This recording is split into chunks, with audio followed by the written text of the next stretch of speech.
Welcome to study politics. آج ہم بات کریں گے سر سید احمد خان کے حوالے سے کہ سر سید احمد خان نے بر صغیر کے مسلمانوں کے لیے کیا خدمات سر انجام دی۔ تو اس میں سب سے پہلے ہم دیکھیں گے کانٹیکسٹ، اس کے بعد شارٹ بایوگرافی آف سر سید احمد خان، اس کے بعد سر سید احمد خان کی جو خدمات ہیں کہ جس میں انٹلیکچوئل اچیومنٹس آف سر سید احمد خان آتا ہے، اس کے بعد سائنٹیفک سوسائٹی، ایجوکیشنل سروسز، آل انڈیا محمدن ایجوکیشنل کانفرنس، اور سب سے آخر میں کی آئیڈیاز۔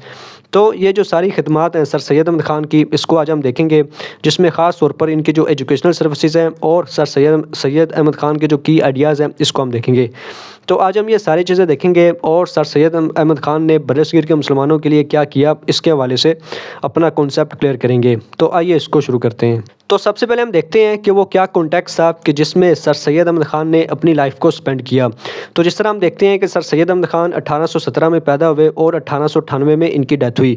تو ان کی لائف کا جو پیک تھا یعنی جو سینٹر تھا وہ ہم دیکھتے ہیں کہ آلموسٹ 1857 بنتا ہے کہ جس میں وار آف انڈیپینڈنس یعنی کہ جنگ آزادی لڑی گئی۔ جنگ آزادی کیا تھی، یہ کیوں لڑی گئی، اس کے کیا کازز تھے، اس پہ آپ میری الگ سے ویڈیو دیکھ سکتے ہیں۔ تو 1857 میں ہم دیکھتے ہیں کہ یہ ایک ٹرانزیشنری پیریڈ تھا۔ 1857 سے پہلے مسلمان بر صغیر پہ حکمرانی کر رہے تھے، یعنی جو مغل بادشاہ تھے، چاہے وہ نام کے تھے آخری دنوں میں، آخری سالوں میں یا آخری دنوں میں، لیکن پھر بھی جو مسلمان تھے وہ بادشاہ تھے ہندوستان کے۔ لیکن 1857 کی جنگ آزادی کے بعد جو انگریز تھے، جو برٹش تھا، وہ باقاعدہ طور پر ہندوستان کو اس نے کنٹرول کرنا شروع کیا۔ ٹھیک ہو گیا۔ تو اس طرح سے سر سید احمد خان کی جو لائف تھی، ٹھیک ہے، وہ اسی 1857 سے پہلے اور 1857 کے بعد والے سالوں میں گزری۔ اب اس میں اہم کیا ہے؟ اس میں اہم یہ ہے کہ 1857 کی جنگ آزادی میں Muslims war the main target of 1857 war. تو چونکہ انگریز یہ سمجھتا تھا کہ 1857 کی جنگ آزادی مسلمانوں نے شروع کی ہے، کیونکہ مسلمانوں سے اقتدار چھینا گیا، مسلمان پاور میں تھے، تو مسلمانوں نے اپنی پاور کو بحال کرنے کے لیے 1857 کی جنگ آزادی شروع کی تاکہ وہ اپنی پاور دوبارہ لے سکیں۔ لیکن ہم جانتے ہیں کہ 1857 کی جنگ آزادی میں ہندو بھی تھے، مسلمان بھی تھے، سکھ بھی تھے اور بھی باقی لوگ تھے، لیکن انگریزوں نے جو سارا کا سارا ذمہ تھا وہ مسلمانوں پر ڈالا، اور پھر وار کے بعد مسلمانوں کے ساتھ برا سلوک کیا۔ اس حوالے سے ڈبلیو ہنٹر، جو کہ انڈیا میں سول سرونٹ تھے اور رائٹر بھی تھے، وہ کیا لکھتے ہیں کہ if a politician wanted to create sensation in the House of Commons، کہ اگر کوئی بھی سیاستدان ہاؤس آف کامنز میں یعنی برطانیہ میں سینسیشن پیدا کرنا چاہتا ہے تو وہ کیا کرتا؟ he could do it by relating the conditions of a single Muslim family of Bengal۔ تو وہ مسلم فیملی آف بنگال کی کنڈیشنز بتا کے ہاؤس آف کامنز کے اندر سینسیشن پیدا کر سکتا، ٹھیک ہے، یعنی کہ مسلمانوں کے ساتھ اتنا برا سلوک ہوتا کہ ان کے حالات ہاؤس آف کامنز میں بتا کے وہ ایک سینسیشن کسی صورتحال پیدا کر دیتا۔ تو یہاں سے ہم اندازہ لگا سکتے ہیں کہ مسلمانوں کے ساتھ کتنا برا سلوک ہو رہا تھا۔ اس کے علاوہ Britishers historically, religiously, politically no animosities with Hindus, یعنی کہ چاہے ہم تاریخی طور پر دیکھیں، مذہبی طور پر دیکھیں اور سیاسی طور پر دیکھیں، کبھی بھی برٹش کا ہندوؤں کے ساتھ کوئی مسئلہ نہیں رہا۔ لیکن اگر ہم تاریخی طور پر دیکھیں تو مسلمانوں کے ساتھ مسئلہ، مذہبی طور پر دیکھیں تو مسلمانوں کے ساتھ مسئلہ، اور سیاسی طور پر دیکھیں تو مسلمانوں کے ساتھ مسئلہ۔ تو یہ بھی ایک کی فیکٹر تھا کہ 1857 کی جنگ آزادی کے بعد مسلمانوں کو پکڑا گیا اور پھر ان کے ساتھ برا سلوک کیا گیا، کیونکہ ان سارے ہسٹوریکلی، مذہبی طور پر، سیاسی طور پر مسلمانوں کے ساتھ پیچھے سے ہی جو مسئلے تھے وہ چلتے آ رہے تھے۔ آل دا بلیم ٹو دا مسلم، سارا کا سارا جو ملبہ تھا وہ مسلمانوں پر ڈالا گیا۔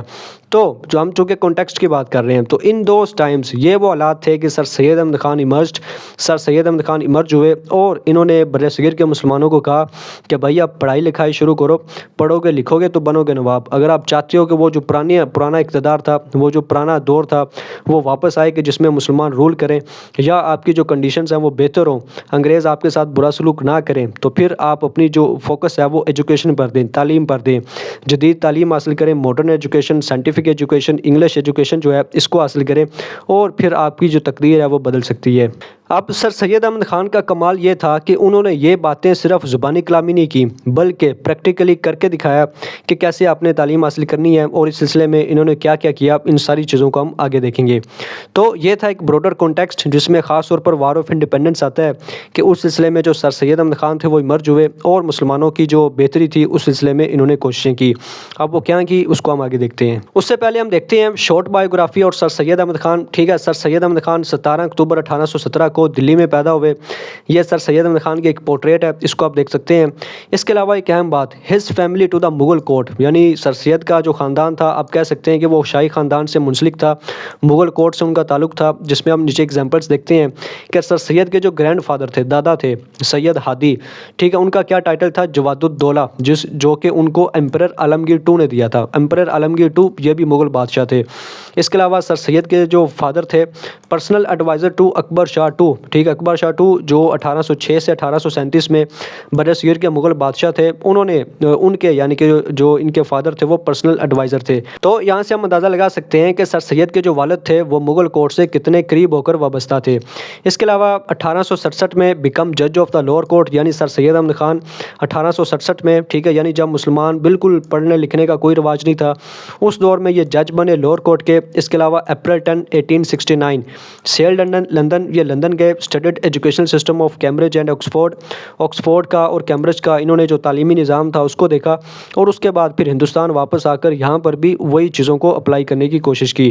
اس کے علاوہ 1878 میں لارڈ لٹن نے ان کو انڈین لیجسلیٹو کاؤنسل کا ممبر بنایا, ٹھیک ہے. اس کے بعد 1883 میں یہ دوبارہ بھی اس کے ممبر بنے تھے. اس کے بعد 27 مارچ 1898 کو ان کی ڈیتھ ہوئی. اب سر سید کی بایوگرافی سے ہمیں بیسک سبق کیا ملتا ہے؟ بیسک سبق ملتا ہے کہ چونکہ سر سید احمد خان مغل کورٹ سے, یعنی ان کی جو فیملی تھی وہ مغل کورٹ سے وابستہ تھی, لیکن 1857 کی جنگ آزادی میں ہم دیکھتے ہیں کہ سر سید نے انگریزوں کا ساتھ دیا. کیوں؟ کیونکہ سر سید کو پتہ تھا کہ مسلمانوں کے پاس اب وہ پاور نہیں رہی جو کہ کبھی ان کے پاس ہوا کرتی تھی. تو مغل کورٹ سے وابستہ ہونے کے باوجود بھی یہ انگریزوں کے ساتھ تھے, ٹھیک ہے, اور انگریزوں کے ساتھ اس طرح سے نہیں تھے کہ یہ غدار تھے, اس طرح سے تھے کہ یہ ریفارمز چاہتے تھے. یہ چاہتے تھے کہ جو مسلمان ہیں یہ جدید تعلیم حاصل کریں, جس طرح انگریزوں نے نئی تعلیم کو حاصل کیا, سائنٹیفک ایجوکیشن کو حاصل کیا اور وہ آگے نکل گئے, تو اس طرح مسلمانوں کو بھی چاہیے کہ وہ جدید تعلیم حاصل کریں تاکہ وہ دوسروں سے آگے نکل جائیں. ٹھیک ہو گیا. تو یہ سر سید کی ایک شارٹ سی بایوگرافی تھی. اب ہم مزید اس کو آگے دیکھتے ہیں. اس کے بعد ہم دیکھتے ہیں انٹلیکچوئل اچیومنٹس آف سر سید احمد خان. ٹھیک ہو گیا. اس میں سر سید احمد خان نے جو کتابیں لکھی ہیں اس میں سے چند ایک میں نے لکھی ہیں, ٹھیک ہے. تو یہ ساری یاد رکھنے والی باتیں ہیں, اس کو آپ خود پڑھ سکتے ہیں کہ 1840 میں جام انہوں نے لکھا, 1842 میں جلال القلوب با ذکر المحبوب جو کہ پروفٹ صلی اللہ علیہ وسلم کی بایوگرافی ہے وہ انہوں نے لکھی, ٹھیک ہے. اس طرح سے یہ سال لکھے ہیں کس سال میں کتاب شائع ہوئی اور یہ آگے کتاب کا نام لکھا ہے. تو یہ ساری چیزیں آپ خود پڑھ سکتے ہیں, یہ یاد رکھنے والی چیزیں ہیں, ٹھیک ہے. تو مزید ہم اس کو آگے دیکھتے ہیں. اس کے بعد یہاں سے کام شروع ہوتا ہے جو سر سید احمد خان نے مسلمانوں کے لیے کام کیا. اس میں سب سے پہلے آتا ہے سائنٹیفک سوسائٹی. اب سائنٹیفک سوسائٹی کیا آتی ہے؟ سائنٹیفک سوسائٹی کا کام تھا to translate foreign books into Urdu, کہ جو فورن بکس ہیں جو کہ انگلش میں لکھی ہیں, فرینچ میں لکھی ہیں, اٹالین میں لکھی ہیں یا کسی بھی کتاب میں لکھی ہیں, لینگویج میں لکھی ہیں, لیکن وہ کام کی کتاب ہے, تو سائنٹیفک سوسائٹی کا کام تھا کہ وہ اس کو ٹرانسلیٹ کرے گی اردو زبان کے اندر. ٹھیک ہے. جنوری 9 1864 کو یہ قائم کی گئی. اس میں ٹوٹل 82 ہندوز تھے, 107 مسلمس تھے, اس کے علاوہ کچھ انگلش مین بھی تھے. ٹھیک ہو گیا. تو یہاں سے ہم دیکھتے ہیں کہ اس میں کافی جو مکس ریپرزنٹیشن تھی وہ تھی, سارے ہندو مسلم انگلش مین سارے مل کے اس میں کام کر رہے تھے. تو اس کے علاوہ سر سید احمد خان سائنٹیفک سوسائٹی کے حوالے سے کتنے ڈٹرمائنڈ تھے, ٹھیک ہے, اس کا اندازہ ہم یہاں سے بھی دیکھ سکتے ہیں کہ سائنٹیفک سوسائٹی کی ایک بلڈنگ علی گڑھ میں بنائی گئی اور اس دور میں یعنی 30,000 روپے اس بلڈنگ کو بنانے میں خرچ ہوئے. ٹھیک ہے. تو یہ ہم بات کر رہے ہیں 1864 کے زمانوں کی. ٹھیک ہے. اس دور میں آپ دیکھیے کہ 30,000 روپے لگا کے ایک بلڈنگ بنائی گئی, تو کتنا پیسہ اس پہ لگا ہوگا. تو سر سید احمد خان نے اس دور میں 30,000 اکٹھے کیے اور علی گڑھ میں اس کی ایک بلڈنگ بنائی. اس کے علاوہ 1875 تک یعنی 1864 میں یہ بنی اور 1875 تک 27 کتابوں کا ترجمہ کیا گیا. اس کے بعد 1875 سے 1898 تک صرف 19 کتابوں کا ترجمہ کیا گیا. تو یہاں سے ہم دیکھتے ہیں کہ یہ سائنٹیفک سوسائٹی بہت بڑی سکسیس نہیں تھی. ٹھیک ہے. 27 اور 19 کو جمع کریں تو یہ آلموسٹ 46 بنتا ہے.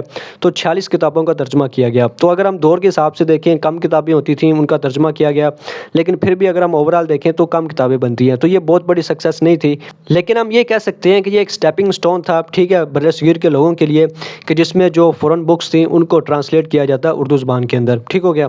تو یہ سائنٹیفک سوسائٹی تھی. اس کو ہم مزید آگے دیکھتے ہیں. اس کے بعد ہم دیکھتے ہیں ایجوکیشنل سروسز آف سر سید احمد خان کے اس میں کیا آتا ہے. آفٹر وار سر سید کنونسڈ کہ ایجوکیشن, یعنی کہ جو 1857 کی جنگ آزادی تھی اس کے بعد سر سید احمد خان کنونس ہو گئے. ان کو یہ پتہ چل گیا کہ صرف جو تعلیم ہے, ایجوکیشن ہے, یہی مسلمانوں کی تقدیر بدل سکتی ہے. اگر مسلمان تعلیم حاصل نہیں کریں گے, ٹھیک ہے, تو ان کا کچھ نہیں ہو سکتا. بیٹر ریلیشن ود انگلش, اس کے علاوہ جو انگریز ہیں ان کے ساتھ اچھے تعلقات رکھنے ہیں, ایجوکیشن حاصل کرنی ہے اور پولیٹکس سے دور رہنا ہے. پولیٹکس سے دور کیوں رہنا ہے؟ اس کی ریزنز ہم کچھ آگے دیکھیں گے۔ تو سر سید احمد خان کو اس بات کی ریئلائزیشن ہوگی کہ مسلمانوں نے اگر آگے ترقی کرنی ہے تو پھر ایجوکیشن کو حاصل کرنا ہے، انگریزوں کے ساتھ اچھے تعلقات رکھنے ہیں۔ اب اس سلسلے میں چونکہ اس دور کے اندر جو مسلمان تھے وہ اپنے بچوں کو انگلش میڈیم اسکول میں نہیں بھیجتے تھے، کیونکہ مسلم جو فیملیز تھی ان کا ماننا یہ تھا کہ اگر ان کے بچے انگلش میڈیم اسکول میں جائیں گے تو ان کا جو ریلیجن ہے اس پہ اثر پڑے گا، اس پہ یعنی کہ کچھ فرق آئے گا۔ اب اس سلسلے میں سر سید احمد خان نے ایک کمیٹی بنائی، committee for the better diffusion and advancement among the Mohammedans of India, ٹھیک ہو گیا۔ اس کمیٹی کا کیا مقصد تھا؟ اس کمیٹی کا مقصد یہی تھا کہ وہ جو فیملیز یعنی کہ Muslims were reluctant committee was formed, یعنی کہ یہ والی کمیٹی، تو مسلمان جو فیملیز تھی وہ چونکہ اپنے بچوں کو انگلش میڈیم اسکولز میں نہیں بھیجتے تھے، تو یہ والی کمیٹی بنانے کا مقصد یہ تھا کہ ریزنز تلاش کی جائیں کہ وہ کیا ریزنز ہیں کہ مسلمان جو فیملیز ہیں وہ اپنے بچوں کو انگلش میڈیم اسکول میں نہیں بھیجتے، کیونکہ جو ہندوز تھے وہ اپنے بچوں کو انگلش میڈیم اسکول میں انہوں نے بہت پہلے سے بھیجنا شروع کر دیا، لہٰذا وہ تعلیمی میدان میں مسلمانوں سے کافی آگے تھے۔ تو اب یہ کوشش کی گئی کہ مسلمانوں کے حوالے سے ریزنز تلاش کی جائیں کہ مسلمان کیوں نہیں اپنے بچوں کو اسکولوں میں بھیجتے۔ اب اس حوالے سے ایک ایسے کمپٹیشن ہوا جس میں ٹوٹل 32 ایسیز جمع کروائے گئے، ٹھیک ہو گیا، اور اس میں جو محسن الملک کا ایسے تھا وہ ون کر گیا۔ اب محسن الملک نے کیا ریزنز بتائیں کہ جو مسلمز ہیں وہ کیوں اپنے بچوں کو اسکولوں میں نہیں بھیجتے، ٹھیک ہو گیا۔ اب اس میں انہوں نے پرپوزل دیا بیسیکلی کہ سچ این انسٹیٹیوشن، ایسے ادارے بنائے جائیں فری فرام گورنمنٹ انفلوئنس، جو کہ گورنمنٹ کے انفلوئنس سے فری ہوں۔ اب بیسیکلی اس میں کیا لاجک ہے؟ اس میں لاجک یہ ہے کہ انگلش میڈیم اسکول چونکہ جو برٹش گورنمنٹ تھی وہ اسپانسر کر رہی تھی، ٹھیک ہے، وہ اس کو پیٹرونائز کر رہی تھی، لہٰذا انگلش میڈیم اسکولس کے اندر انگلش کی تعلیم تو دی جاتی لیکن وہ انگلش کے پوائنٹ آف ویو سے، یعنی اس میں انگلش کلچر ہوتا ہے، انگلش ویلیوز ہوتی، ٹھیک ہو گیا۔ اس کے علاوہ جو کرسچن کلچر تھا، جو کرسچن ریلیجن تھا وہ بھی، اس کے بھی ایلیمنٹس اس میں ہوتے، تو وہ ساری چیزیں اس میں ہوتی، کیونکہ وہ کون رن کر رہی تھی؟ وہ برٹش گورنمنٹ رن کر رہی تھی۔ تو مسلم ملک نے کہا کہ ایسے انسٹیٹیوشنز بنائے جائیں جو کہ فری فرام گورنمنٹ انفلوئنس ہوں، اس میں گورنمنٹ کا انفلوئنس نہ ہو۔ اس کے علاوہ and where students can learn their own religion, کہ جہاں پر جو بچے ہیں وہ اپنا مذہبی تعلیم بھی حاصل کر سکیں۔ تو یہ دو پرپوزل انہوں نے دیے کہ ایسے اسکول بنے جو کہ ایک طرح سے آپ کے لیے پرائیویٹ ہو، اور نمبر دو اس میں جو لوکل اپنا مذہب کی تعلیم ہے وہ بھی دی جائے۔ تو اگر یہ چیزیں ہوں گی تو پھر جو مسلم فیملیز ہیں وہ اپنے بچوں کو اسکولوں میں بھیجیں گے۔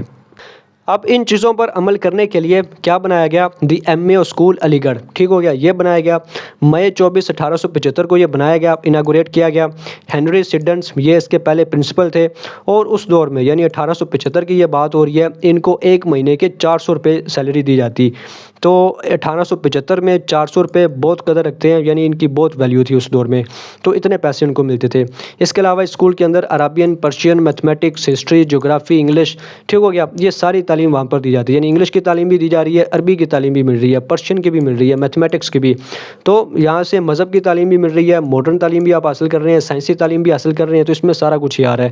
اس کے علاوہ نظام آف حیدرآباد، ٹھیک ہے، جنہوں نے کافی کنٹریبیوشن کی اس سلسلے میں، انہوں نے اس دور میں 90,000 کی ورتھ آف پراپرٹی ڈونیٹ کی ایم اے اسکول کے لیے۔ تو یہاں سے بھی ہم اندازہ لگا سکتے ہیں کہ جو نظام آف حیدرآباد تھے انہوں نے بھی کافی زیادہ کنٹریبیوشن کی ایم اے اسکول بننے میں۔ تو اس طرح سے جو ایم اے اسکول علی گڑھ تھا اس کا قیام عمل میں آیا۔ بیسیکلی کیا تھا کہ M A school government sponsor نہیں کر رہا تھا، ٹھیک ہو گیا، تو اسے نہ برٹش گورنمنٹ اسپانسر کر رہی تھی، نہ جو انڈین گورنمنٹ ہے وہ تو تب بنی نہیں تھی، پولیٹیکل پارٹی پہلے نہیں بنی تھی، نہ وہ کر رہی تھی۔ تو یہ ایک پرائیویٹ طور پہ بنایا گیا، تو اس میں دینی تعلیم بھی دی جاتی، ماڈرن تعلیم بھی دی جاتی، اور اس کو کوئی گورنمنٹ بھی رن نہیں کر رہی تھی۔ تو اس طرح سے جو مسلمان تھے انہوں نے اپنے بچوں کو یہاں پہ بھیجنا شروع کیا۔ اس کے بعد جو ایم اے اسکول علی گڑھ تھا یہ ایم اے کالج بن گیا کب؟ جنوری 8 1877 کو۔ تو 1877 کو 1875 کے بعد 2 سال بعد یہ کالج بن گیا۔ لارڈ لٹن، ٹھیک ہے، جو گورنر جنرل آف انڈیا تھے اس وقت، انہوں نے اس کی فاؤنڈیشن رکھی، اور جو اس کے فرسٹ پرنسپل تھے وہ ہنری سڈن ہی تھے جو کہ ایم اے اسکول کے پرنسپل تھے۔ اس کے علاوہ اٹ بیکیم علی گڑھ مسلم یونیورسٹی ان 1920، ٹھیک ہے، 1920 میں یہ یونیورسٹی کا درجہ بھی اس نے حاصل کر لیا۔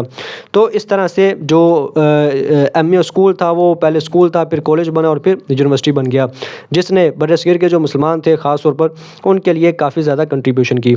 اس کے بعد ہم دیکھتے ہیں آل انڈیا محمدن ایجوکیشنل کانفرنس کہ یہ کیا تھی۔ اب کیا تھا؟ Establishing M A school and college not enough, ٹھیک ہے، یعنی سر سید احمد خان نے کہا کہ آپ نے ایم اے اسکول بھی بنا دیا، کالج بھی بنا دیا، یونیورسٹی تو کافی بعد میں بنی تھی ان کی ڈیتھ کے بعد، تو یہ کافی نہیں ہے۔ Wanted to educate all Muslims of India, India کے جو سارے کے سارے مسلمان ہیں ان سب کو ایجوکیٹ کرنا ہے، ٹھیک ہو گیا۔ اب ایم اے اسکول علی گڑھ میں تھا، اسی طرح کالج بھی علی گڑھ میں تھا، لیکن جو باقی برصغیر کے مسلمان ہیں ان کو بھی ایجوکیٹ کرنا ہے۔ تو اب اس سلسلے میں کیا تھا؟ Laid the foundation of all India Mohammedan educational Conference, اس کی فاؤنڈیشن رکھی گئی دسمبر 27 1886 کو، اس کی جو پہلی میٹنگ تھی یہ ہوئی۔ اب اس کے کیا آبجیکٹیو تھے وہ یہاں پر لکھے ہیں۔ سب سے پہلے it would seek to arrange higher studies for Muslims, یعنی مسلمانوں کے لیے جو ہائر اسٹڈیز ہیں اس کے لیے کوششیں کی جائیں گی۔ اس کے بعد religious education in English medium schools, جو بھی انگلش میڈیم اسکول ہوگا وہاں پہ مذہبی تعلیم دی جائے گی تاکہ جو مسلم فیملیز ہیں وہ اپنے بچوں کو آرام سے وہاں پر بھیج سکیں۔ اس کے علاوہ to popularise the oriental education ہے، دینیات، یعنی جو دینیات کی تعلیم ہے اور جو ایسٹرن لرننگ ہے یعنی جو اورینٹل ایجوکیشن ہے اس کو پاپولرائز کرنا، اس کی تعلیم دینا۔ اس کے بعد try to comprehend the cause of decline of religious institutions, کہ برصغیر میں جو ریلیجیس انسٹیٹیوشنز ہیں وہ کیوں ڈکلائن کر گئے ہیں، اس کے کازز کو کمپریہینڈ کرنا، اس کو سمجھنا۔ تو یہ سارے اس کے کور آبجیکٹیو تھے۔ تو اس میں ہم دیکھ سکتے ہیں کہ اس میں جو سارا کا سارا فوکس ہے وہ مسلمانوں کی جو ایجوکیشن ہے اس کی طرف ہے، یعنی کہ ہائر اسٹڈیز فار مسلمس، اس کے علاوہ ریلیجیس ایجوکیشن دینا، اس کے علاوہ اورینٹل ایجوکیشن، اس کے علاوہ cause of decline of religious institutions. تو ہر چیز میں ہمیں ایجوکیشن مل رہی ہے۔ تو یہاں سے ہمیں پتہ چلتا ہے کہ جو سر سید تھے وہ ایجوکیشن سینٹرک تھے، یعنی ان کے نزدیک یہ تھا کہ مسلمانوں نے کسی نہ کسی طریقے سے ایجوکیشن حاصل کرنی ہے، اور اس سلسلے میں جو کوششیں بھی ہو پائیں یا جو کوششیں بھی کر سکیں گے وہ انہوں نے وہ کی۔ اس کے علاوہ ایک بات جیسے میں نے آپ کو شروع میں بتائی تھی، جو سر سید احمد خان تھے ان کا ماننا تھا کہ مسلمانوں کو چاہیے کہ وہ پولیٹکس میں حصہ نہ لے، یعنی سیاست نہ کریں۔ اب اس سلسلے میں کیا تھا کہ session of all India Mohammedan educational conference same date of Indian National Congress, کہ جس تاریخ میں انڈین نیشنل کانگریس کا اجلاس ہوتا سیم اسی دن آل انڈیا محمدن ایجوکیشنل کانفرنس کا اجلاس ہوتا، تاکہ اگر کوئی بندہ جانا بھی چاہے انڈین نیشنل کانگریس میں تو وہ وہاں پر نہ جا سکے، اور آل انڈیا محمدن ایجوکیشنل کانفرنس اس کے سیشن کو وہ اٹینڈ کر سکے۔ تو اس کا سیشن اور اس کا سیشن ایک ہی ڈیٹ کو ہوتا، یعنی کہ بیسیکلی یہ تو اپنی مرضی سے ہوتا، تو اس کا سیشن اسی ڈیٹ کو رکھا جاتا جب انڈین نیشنل کانگریس کا ہوتا، تاکہ یہاں سے کوئی بھی بندہ یہاں پر نہ جا سکے۔ تو یہ کوشش تھی جو مسلمان تھے ان کو سیاست سے باز رکھنے کی، سیاست سے دور رکھنے کی۔ کیونکہ سر سید کا ماننا وہی تھا کہ جو فوکس ہے وہ ایجوکیشن کی طرف ہونا چاہیے، سیاست کی طرف نہیں ہونا چاہیے۔ تو یہ تھا آل انڈیا محمدن ایجوکیشنل کانفرنس کے حوالے سے، اس کو مزید آگے دیکھتے ہیں۔ اس کے بعد ہم دیکھتے ہیں کی آئیڈیاز آف سر سید احمد خان۔ سر سید احمد خان کے جو اہم خیالات تھے، ان کے جو نظریات تھے وہ کیا تھے؟ اب اس میں سب سے پہلے آتا ہے ہندو مسلم ریلیشن شپ، یعنی ہندو مسلم ریلیشن شپ کے حوالے سے سر سید احمد خان کا کیا کہنا تھا۔ اب انیشلی شروع میں اسٹرانگ ایڈوکیٹ، یعنی ہندو مسلم ریلیشن شپ کے یہ اسٹرانگ ایڈوکیٹ تھے، یعنی ان کا ماننا تھا کہ ہندوؤں کو اور مسلمانوں کو مل جل کے اکٹھے رہنا چاہیے۔ اب اس سلسلے میں انہوں نے ایک بار کہا کہ two beautiful eyes of a charming bride, یعنی ایک چارمنگ برائڈ ہے اس کی یہ دو بیوٹیفل آئیز ہیں، یعنی ٹو بیوٹیفل آئیز کون ہے؟ ہندو اور مسلمان۔ تو یہاں سے ہمیں پتہ چلتا ہے کہ وہ ہندو اور مسلمانوں کو کس قدر کی نگاہ سے دیکھتے تھے۔ لیکن بعد میں اردو ہندی کنٹروورسی کیا تھی، اس پہ بھی آپ میری الگ سے ویڈیو دیکھ سکتے ہیں۔ اردو ہندی کنٹروورسی کی وجہ سے جو سر سید کا مائنڈ تھا کہ جس میں وہ کہتے تھے کہ two beautiful eyes of a charming bride, یہ ہندو اور مسلمان ہے، تو یہ چینج ہو گیا، ٹھیک ہو گیا۔ اس نے جو سر سید کا مائنڈ تھا اس کو چینج کر دیا۔ اب وہ کیا کہتے تھے؟ Two nations would not coexist, یعنی پہلے two beautiful eyes of a charming bride کہ ایک دلہن ہے اس کی یہ خوبصورت آنکھیں ہیں، تو ظاہر سی بات اگر ایک بھی آنکھ نہیں ہوگی تو دلہن کیسی لگے گی؟ لیکن اب وہی سر سید کیا کہہ رہے ہیں کہ ٹو نیشنز وڈ ناٹ کو ایگزسٹ، اب یہ اکٹھی نہیں رہ سکتی۔ اور یہ کیوں ہوا؟ اردو ہندی کنٹروورسی کی وجہ سے۔ ٹھیک ہو گیا۔ اب دوبارہ وہی کہ اگر آپ اس پہ ڈیٹیل سے جانا چاہتے ہیں تو میری الگ سے ویڈیو دیکھ سکتے ہیں۔ اس کے علاوہ he believed survival of Urdu necessary for Muslims, کہ اگر مسلمانوں نے سروائیو کرنا ہے تو جو اردو لینگویج ہے اس کا سروائیو کرنا ضروری ہے۔ اس سلسلے میں انہوں نے مزید کیا کہا کہ I am convinced that these two nations, یعنی کہ ہندو اور مسلمان، will never participate in anything together from their heart, کہ وہ اپنے دل سے کبھی بھی کسی بھی چیز میں پارٹیسپیٹ نہیں کریں گے ٹوگیدر، یعنی کہ اکٹھے ہو کر۔ ہی ہو لیوز، وہ جو زندہ رہے گا، ول سی، وہ دیکھے گا۔ اور واقعی میں جو لوگ زندہ رہے انہوں نے دیکھا کہ ہندو اور مسلمان، یعنی بعد میں جب مسلم لیگ بنی اور جو انڈین نیشنل کانگریس تھی، کبھی بھی انہوں نے ایک چیز پہ اتفاق رائے نہیں کیا، ٹھیک ہے، سوائے چاند ایک چھوٹی موٹی چیزوں کے، لیکن جو بڑی مین چیزیں تھیں ان پہ کبھی بھی وہ اتفاق رائے نہیں کر سکے۔ تو اس کی جو پریڈکشن تھی وہ سر سید احمد خان نے بہت پہلے ہی کر دی تھی۔ تو یہ تھا ان کا ہندو مسلم ریلیشن شپ کے حوالے سے کہ شروع میں یہ حامی تھے کہ اچھا ریلیشن ہونا چاہیے، اردو ہندی کنٹروورسی کی وجہ سے مائنڈ چینج ہوا، اور پھر اس طرح کے انہوں نے باتوں اپنا جو اظہار رائے تھا وہ کیا۔ تو اس کو ہم مزید آگے دیکھتے ہیں۔ اس کے بعد آتا ہے opposition to the Indian National Congress, یعنی یہ انڈین نیشنل کانگریس کی اپوزیشن کرتے تھے کس بیس پہ کہ انڈین نیشنل کانگریس اپنے نام کے اندر یہ جو نیشنل کا لفظ یوز کرتی ہے، سر سید کہتے تھے کہ یہ جسٹیفائڈ نہیں ہے، یہ لفظ استعمال نہیں ہونا چاہیے. Suggested Muslims to stay away from Congress, Congress سے دور رہنے کے لیے کہا. اب اس میں کیا آرگومنٹ تھا، وہ جو میں نے آپ کو پہلی بات کی، از اٹ سپوزڈ، یعنی کیا یہ خیال کر لیا گیا ہے that the different castes and creeds, یعنی کہ ڈفرنٹ کاسٹس اینڈ کریڈس سے کیا مراد کہ مسلمان اور ہندو جو علیحدہ علیحدہ مذہب سے تعلق رکھتے ہیں، living in India can become a nation, کہ کیا وہ نیشن بن سکتے ہیں. یعنی جو انڈین نیشنل کانگریس ہے یہ اپنے آپ کو ہندو نیشنل کانگریس نہیں کہہ رہی، یعنی ہندو کانگریس نہیں کہہ رہی، وہ نیشنل کانگریس کا لفظ یوز کر رہی ہے. تو نیشنل میں تو سارا آ گیا نا، ہندو بھی آ گیا، مسلمان بھی آ گیا، سکھ بھی آ گئے، سارے کچھ آ گیا. تو سر سید کہہ رہے ہیں کہ کیا ایسا پاسبل ہے کہ ڈفرنٹ کاسٹس اینڈ کریڈ سے تعلق رکھنے والے ایک نیشن بنا سکتے ہیں. کین دیئر اسپائریشن اینڈ گولز بھی سیم، یعنی ہندو اور مسلمانوں کی جو اسپائریشنز ہیں، جو گولز ہیں، مقاصد ہیں، وہ سیم ہو سکتے ہیں. In my opinion it is quite impossible, یعنی سر سید کہہ رہے ہیں میرے خیال میں یہ امپاسبل ہے، ناممکن ہے. And when it is impossible then there can be no such thing as National Congress.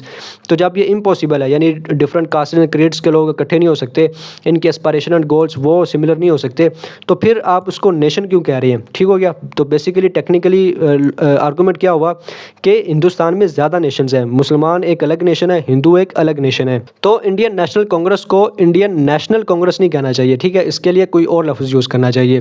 تو اس لحاظ سے یہ جو انڈین نیشنل کانگریس تھی اس کی اپوزیشن کرتے تھے.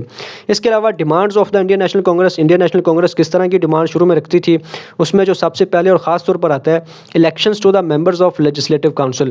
جو انڈین لیجسلیٹو کاؤنسل تھی اس میں شروع میں جو گورنر جنرل آف انڈیا ہوتا تھا وہ ممبرز کو نومینیٹ کرتا تھا. اس پہ بھی میری الگ سے ویڈیوز ہیں جو انڈین کاؤنسل کے ایکٹس ہیں انڈیا کے اندر، وہ آپ میری الگ سے دیکھ سکتے ہیں. تو پہلے وہ نومینیٹڈ ہوتے تھے. تو انڈین نیشنل کانگریس جب بنی تو انہوں نے یہ ڈیمانڈ کرنا شروع کی کہ اس کے الیکشن ہونے چاہیے، یعنی جو عوام ہے وہ ووٹ دے گی، اس کے بعد جو لوگ ہیں وہ جو لیجسلیٹو کاؤنسل ہے اس میں آ کر بیٹھیں گے. اس کے علاوہ دوسری ان کی ڈیمانڈ یہ تھی کہ holding civil service exam in India, کہ جس طرح برطانیہ کے اندر سول سروس ایگزام ہوتے ہیں اسی طرح انڈیا میں بھی سول سروس ایگزام ہو، اور ایگزام کے بعد جو انڈیا کی بیوروکریسی ہے وہاں پر لوگ آ کر بیٹھیں. تو یہ ان کی مین دو ڈیمانڈس تھیں. اب اس کا سر سید احمد خان نے کس طرح سے جواب دیا. اب ان کے جو پہلی ڈیمانڈ تھی کہ الیکشن ہونے چاہیے، اس سلسلے میں سر سید نے کیا کہا کہ system of election did not suit Indian milieus, یعنی جو انڈیا ہے اس کو الیکشن کا سسٹم سوٹ ہی نہیں کرتا. کیوں نہیں کرتا؟ کیونکہ انڈیا کے اندر کوئی ایک نیشن نہیں ہے. سر سید نے کہا کہ ڈیموکریسی سوٹس ویئر، ڈیموکریسی وہاں پر سوٹ کرتی ہے کہ جہاں پر ایک نیشن ہو. تو جب ایک نیشن ہوگی تو وہ اپنے ہی لوگوں میں سے کسی نہ کسی کو ووٹ دیں گے اور وہ اسمبلیوں میں آئیں گے، اور اس کے بعد وہ جو لوگ اسمبلیوں میں بیٹھیں گے وہ اپنے ہی لوگوں کے لیے آئین سازی یعنی کہ لیجسلیشن کریں گے. لیکن ہندوستان میں چونکہ ملٹیپل نیشنز ہیں جس میں خاص طور پر ہندو ہیں، مسلمان ہیں، سکھ ہیں، تو کیسے پاسبل ہو سکتا ہے کہ کوئی بندہ جو لیجسلیشن کرے گا وہ ان سب کے لیے کرے گا. تو جو ظاہر سی بات ہندوز ہیں وہ ہندوؤں کے لیے کریں گے، مسلمانوں کے لیے، جو سکھ ہیں وہ سکھوں کے لیے. سملرلی جب بھی الیکشن ہوں گے Muslims will vote for Muslims, Hindus for Hindus. تو جب ایسی صورتحال ہونی ہے تو پھر ڈیموکریسی ہندوستان میں لانے کا کوئی فائدہ نہیں ہے. کیوں؟ Muslims will always remain in minority. تو چونکہ مسلمان مائنورٹی میں ہے، وہ کم ہے، تو اس کا مطلب یہ ہوا کہ مسلمان کبھی بھی پاور میں نہیں آ سکیں گے. ہمیشہ جو ہندو ہیں وہ میجورٹی میں ہیں تو وہ اپنے جو ممبرز ہیں ان کو الیکٹ کریں گے اور وہ پاور میں آئیں گے. اور یہی مقصد تھا کانگریس کا کہ انہوں نے یہ ڈیمانڈ رکھی کہ جو ممبرز ہیں لیجسلیٹو کاؤنسل کے وہ الیکشن کے ذریعے آئیں، کیونکہ ہندوؤں کو پتہ ہے کہ وہ میجورٹی میں ہے، وہ اکثریت میں ہے، اور جب بھی ووٹ ہوں گے، الیکشن ہوں گے تو وہ اپنے ممبرز کو کا جو انتخاب ہے وہ کرا سکیں گے. تو مسلمان چونکہ مائنورٹی میں ہے تو کبھی بھی ان کے جو ممبرز ہیں وہ لیجسلیٹو کاؤنسل میں نہیں آئیں گے. تو اس لحاظ سے جو سر سید احمد خان تھے انہوں نے مسلمانوں کے لیے ہندوستان میں جو ڈیموکریسی تھی اس کی مخالفت کی. اسی طرح little opportunity for Muslims in civil service exam. ٹھیک ہو گیا. چونکہ سر سید کو پتہ تھا کہ مسلمان تعلیمی نظام میں ہندوؤں سے پیچھے ہیں اور ہندو تعلیمی لحاظ سے کافی آگے نکل گئے ہیں، چونکہ انہوں نے اسکولوں میں بہت پہلے سے جانا شروع کر دیا تھا، لہٰذا سر سید نے شروع میں جو سول سروس ایگزام تھا اس کی بھی مخالفت کی. کیوں؟ کیونکہ اس سے مسلمانوں کو زیادہ نقصان تھا. تو یہ تھے سر سید احمد خان کے کچھ کی آئیڈیاز، اور یہ تھا اوورال سر سید احمد خان کے حوالے سے. جس طرح میں نے آپ کو کہا کہ اس پوری ویڈیو کا جو سینٹر تھا وہ ایجوکیشن تھا، یعنی سر سید احمد خان نے کوشش کی کہ مسلمانوں کی جو ایجوکیشن ہے اس کو کسی نہ کسی طرح سے اپلفٹ کرنا ہے، تاکہ 1857 سے پہلے جو ایک حکمران طبقہ تھا اور اب وہ جو محکوم بن چکا ہے وہ اپنی جو پرانی اقتدار ہے، وہ جو پرانی ویلیوز ہیں، پرانے جو کلچر ہے اس کو دوبارہ حاصل کر سکے. تو اس کے لیے ایک ہی طریقہ ہے، ایک ہی فارمولہ ہے، اور وہ فارمولہ ہے ایجوکیشن کا. ٹھیک ہے، ایجوکیشن حاصل کرنی ہے، اور ایجوکیشن حاصل کرنے کے بعد آپ اپنا کھویا ہوا جو وقار ہے اس کو دوبارہ حاصل کر سکتے ہیں. تو یہ تھا آج کی ویڈیو میں. اس کے علاوہ اگر آپ جاننا چاہتے ہیں 1857 سے لے کے 1947 تک برٹش رول ان انڈیا، تو ان سب پہ میری الگ سے ویڈیوز ہیں، وہ آپ دیکھ سکتے ہیں. اسی طرح اگر آپ جاننا چاہتے ہیں پولیٹیکل سائنس کے ٹاپکس، جس طرح پولیٹیکل سائنس کیا، پولیٹکس کیا، لا کیا، لبرٹی کیا، اسٹیٹ کیا، ان سب پہ میری الگ سے ویڈیوز موجود ہیں، وہ آپ دیکھ سکتے ہیں. اسی طرح جو انٹرنیشنل ریلیشنز کی تھیوریز ہیں، ریئلزم کیا، لبرلزم کیا، مارکسزم کیا، کریٹیکل تھیوری کیا، فیمنزم کیا ہے، اسی طرح کمپیریٹیو پولیٹکس کیا ہے، ٹھیک ہے، ورلڈ ہسٹری، پاکستان کی ہسٹری، ویسٹرن پولیٹیکل تھاٹ، ان سب پہ میری الگ سے ویڈیوز موجود ہیں، وہ آپ دیکھ سکتے ہیں. آج کی ویڈیو میں اتنا ہی. ویڈیو دیکھنے کا شکریہ.